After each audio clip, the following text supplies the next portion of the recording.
Hello, the internet. My name's Laura, and this is the Law of the Prince Charming, Chapter 6.6. I barely left you alone. What happened? Wildrose asked when he finds her a short time later. Tabitha finishes off her drink. It was nothing. She must have said or done something alluring without realizing it. Ladies could flirt with a simple wink or a clever phrase. She had seen it done before. If she had known how to act properly like a lady, then she wouldn't have tempted him accidentally. You apparently punched our host, so I doubt it was nothing. She wonders if she is just so far from being a lady that not even the laws can make it work. I should have acted more like a Snow White. Wildrose sighs, looking unconvinced. Come on, there's an event happening I think you might enjoy. Tabitha follows Wildrose sullenly out of the back of the house and down a path. Lanterns line the path, hanging free in the air. No wonder the magic levels here are so high, Wildrose mutters. Tabitha looks up. A large building dominates the end of the path, made of the same dark brick as the house. Its roof is a stained glass dome patterned like the sun and lighted from within. A steady stream of guests are entering through open doors. Would you like a betting card? A servant asks as they enter. Yes, please. Tabitha takes the card while her eyes look over the collection of seats surrounding a sandy arena. She wonders what kind of demonstration they will see. The guardsmen in Redstone had tournaments every so often to encourage friendly rivalry and boost their skills. The Lady of Bluedale frowns slightly when she sees Tabitha, but covers it quickly with a greeting. Welcome, I hope you enjoy the show. Thank you, I'm sure we will, Wildrose bows. My dear, come here, the Bluebeard says. I want to finish receiving all the guests, the Lady of Bluedale says. Natalie, come here now. Tabitha feels the magic of the true name press against the air. Yes, my dear. The Lady of Bluedale bows her head and walks over to join the Bluebeard. He puts an arm around her and guides her to her seat. Tabitha looks after them for a moment before she and Wildrose take their own seats. The rest of the guests finish settling in, chatting excitedly as a door opens on the far side of the arena. 5 men walk out, all wearing the same gray and black uniform, but each has on a different colored sash. The man in the red sash walks a few steps farther forward than the rest and salutes the Bluebeard. The Bluebeard stands and turns to address his guests in the crowd. Honored guests and friends, I am so happy that you could be here. My wife and I are delighted to share our happiness with you. In honor of this great occasion, I have prepared some entertainment for you. Please welcome the finest of our wall guard. The crowd claps and the guardsmen in the arena bow. Feel free to use the card you were issued on your entrance to bet on your favorite guardsman, the Bluebeard says. He turns back to the arena. Are your men ready, Captain?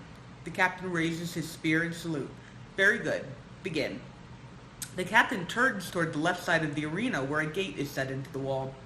He raises his spear again, and the gate clanks into the ground, revealing a dark space beyond. There's a flash of red, and a bird, larger than any Tabitha has ever seen before, bursts from the darkness. It flies straight up to the dome overhead and crashes into the glass, which Tabitha is sure will shatter. The dome holds firm as the mythic catches itself in the air before flying up to another point where the same collision occurs. That's a firebird, Wildrose said with authority. What is he doing with a firebird in the middle of a city?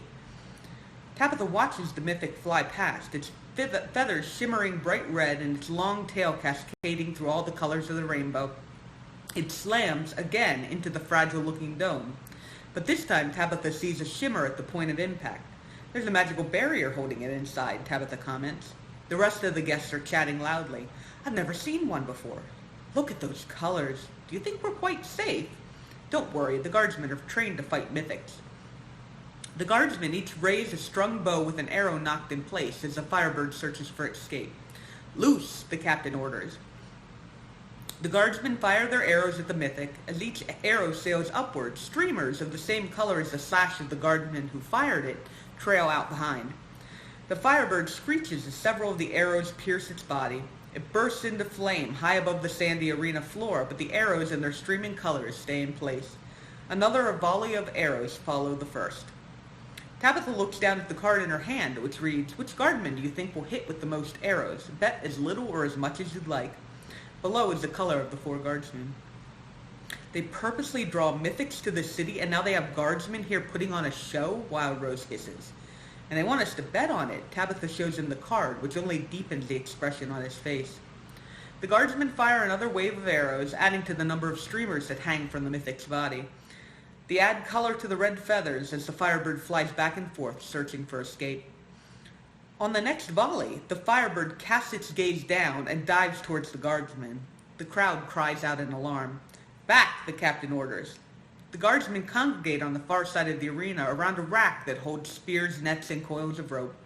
They each grab a piece of equipment before moving forward to face the Firebird again. They move with such practiced confidence that Tabitha cannot help but be enthralled by the display.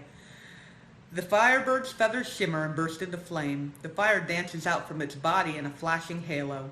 The guardsmen brave the fire, guarding their faces with their arms, as the blue guardsman taunts the Firebird with his spears. The yellow guardsman looses one of his arrows, this time with no streamer, and strikes the Firebird in the chest through the flames. The Firebird gives a screeching cry and dives towards the yellow guardsman. The other guardsmen lasso the mythic as it sails past. The blue guardsman tosses the yellow guardsman a spear, and they both set themselves against the charge. The purple and green guardsmen ready their lasso, which they throw as the Firebird sails past them, forced back into the air by the spears. One misses, but the other catches the Firebird's leg and pulls it tight as it drags the green guardsman a short way through the sand. The extra weight slows the mythic and catches its attention. The blue and yellow guardsmen throw their spears, which strike the Firebird in the chest. The Firebird screeches and beats its wings to gain altitude against the green guardsman's drag. The purple guardsman grabs the end of the rope lassoed around the Firebird's leg and threads it through a metal ring anchored in the sandy ground. When the Firebird reaches the end of the rope, it halts in midair, flapping furiously. The guardsmen run to the end of the rope, and the four of them pull it back through the ring, dragging the Firebird toward the ground. When it's far enough down, the green guardsman tosses a net over it. The net tangles the Firebird's wings and causes it to crash to the ground. More nets are thrown over it and tied down to the metal rings across the arena. The Firebird bursts into flame, but the ropes and nets hold strong. "It is captured, my lord," the captain says, raising his spear with a flourish. "And it is the green guardsman who has won the day by tagging the beast with the most arrows," the Bluebeard said. "He has earned the right for the final blow." "Oh, that's who I bet on," a nearby guest says. "I won." The captain passes the spear to the green guardsman. He moves carefully over to the Firebird between blasts of flame and thrusts the spear into the mythic's neck. The Firebird comes apart, the cloud of magic drifting up through the nets and the ropes that fall slack. But instead of forming into remnants and gems, the cloud catches fire and the Firebird wings back into the air. "It's still alive?" the crowd gasps. The gate on the far side of the arena falls, and the Firebird immediately retreats into the darkness. The gate clinks back up after it. Tabitha claps with the rest of the crowd. "That was pretty amazing. I guess those nets and ropes were artifacts to not burn like that." She looks over at Wildrose. His face is dark. He stands up and walks over to where the Bluebeard is speaking with his guests. "I would like to know what you were thinking, having a dangerous mythic in the middle of a populated area," Wildrose demands. "Well, it's mainly for entertainment purposes," the Bluebeard says.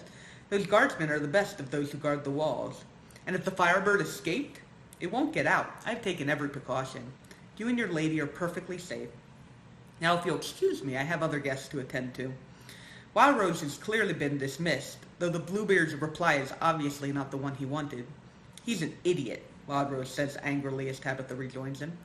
"And I'm sure he's taken every precaution," Tabitha says. "You saw the barrier. It worked perfectly."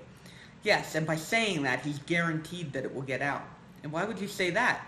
"He's in a tail. The laws are amplified in the tails. They step back on the pathway back toward the house." "You're not making any sense," Tabitha protests. "This is real. We're all real. We're not in some tale." "Yes, we are. Remember for a minute that we're here specifically for a tale that is happening." She shakes her head. "There's nothing about mythics in the Bluebeard tale, but it's still a tale," he sighs deeply. "All right, then what do we do about the Firebird?" "Nothing. The Bluebeard is right. The protections on that arena are high quality. I would have a hard time doing better myself." "Then what are you worried about?" "They don't have to fail for the Firebird to get out. But for now it's getting late. I'm going to send a message to Black, but the timing isn't right for anything to happen tonight, so it won't." "That doesn't make any sense." "It makes perfect sense. You're just using the wrong criteria." Wildrose glances back at her. "You need to start thinking about everything like it's a story."